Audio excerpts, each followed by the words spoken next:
पुण्यात शिवसेना पक्ष आणि चिन्हाबाबतची सुनावणी 30 जुलैला होणार असल्याचं कळतंय। शिवसेना पक्ष चिन्ह प्रकरणामध्ये आता 30 जुलैला सुनावणी घेतली जाणार आहे। कोर्टाबाबत बेजबाबदार वक्तव्य थांबवा असं कोर्टानं म्हटलेलं आहे। कोर्टाने ठाकरेंच्या पक्षाचे वकील आणि नेत्यांना सुनावलंय। बेजबाबदार विधानं न करण्याच्या सूचना देखील देण्यात आलेल्या आहेत। शिवसेना फुटीच्या प्रकरणावर सर्वोच्च न्यायालयामध्ये सुनावणी आहे आणि आता त्याची तारीख आलेली आहे। 30 जुलैला ही सुनावणी होणार आहे। पक्ष आणि चिन्ह प्रकरणातली ही सुनावणी 30 जुलैला होणार।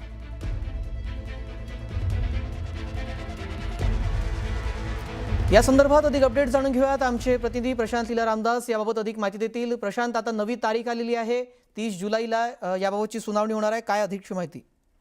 बरोबर, आज सुप्रीम कोर्टामध्ये सुनील प्रभू विरुद्ध एकनाथ शिंदे या प्रकरणाची सुनावणी झाली। यावेळी सरन्यायाधीशांनी राजकीय नेत्यांकडून ते माध्यमांवरती वक्तव्य केले जाते त्या संदर्भात तीव्र नाराजी व्यक्त केली आणि सोबतच त्यांनी हे स्पष्ट केले की कोर्टात तारीख मागायची आणि बाहेर जाऊन माध्यमांमध्ये वक्तव्य करायची हे आम्ही सहन करणार नाही असा आणि तुम्ही काळजीपूर्वक वागा असा एक स्पष्ट इशारा खास करून भारताचे सरन्यायाधीश यांनी दिलेला आहे।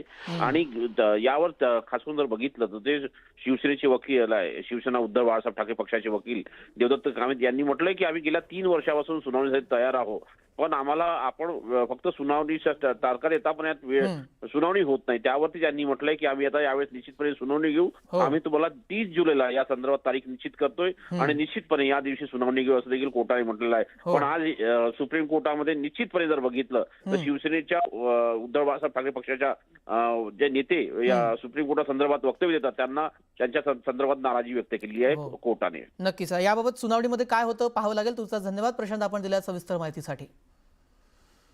पुढची बातमी पाहूया। सोन्याच्या दरामध्ये 2,500 रुपयांशी तर चांदीच्या दरामध्ये तब्बल 20,000 रुपयांशी घसरण झाल्यानं जळगावमध्ये सोनं खरेदी करणाऱ्यांमध्ये आनंदाचं वातावरण निर्माण झालंय। सोन्याचे दर 1,62,225 तर चांदीचे दर 2,73,980 रुपयांवर आले। पुढच्या काळामध्ये सोने चांदीच्या दरामध्ये आणखी घसरण होण्याची शक्यता सराफ व्यावसायिक यांनी व्यक्त केली आहे। सोन्याचे भाव साध्या खूप व्हॉलेटाईल आहे।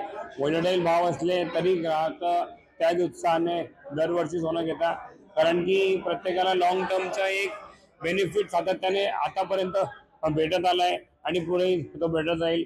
म्हणून थोडेसेही भाव कमी झाले की ग्राहक लगेच सोन्याकडे वळतात आणि भाव वाढले तर अजून भाव वाढतील त्या अनुषंगानेही ग्राहक सोन्याकडे वळतात। कुठेतरी आपल्या इंडियामध्ये सोन्याच्या भावावरती कुठेतरी एक इमोशनल अटॅचमेंट आहे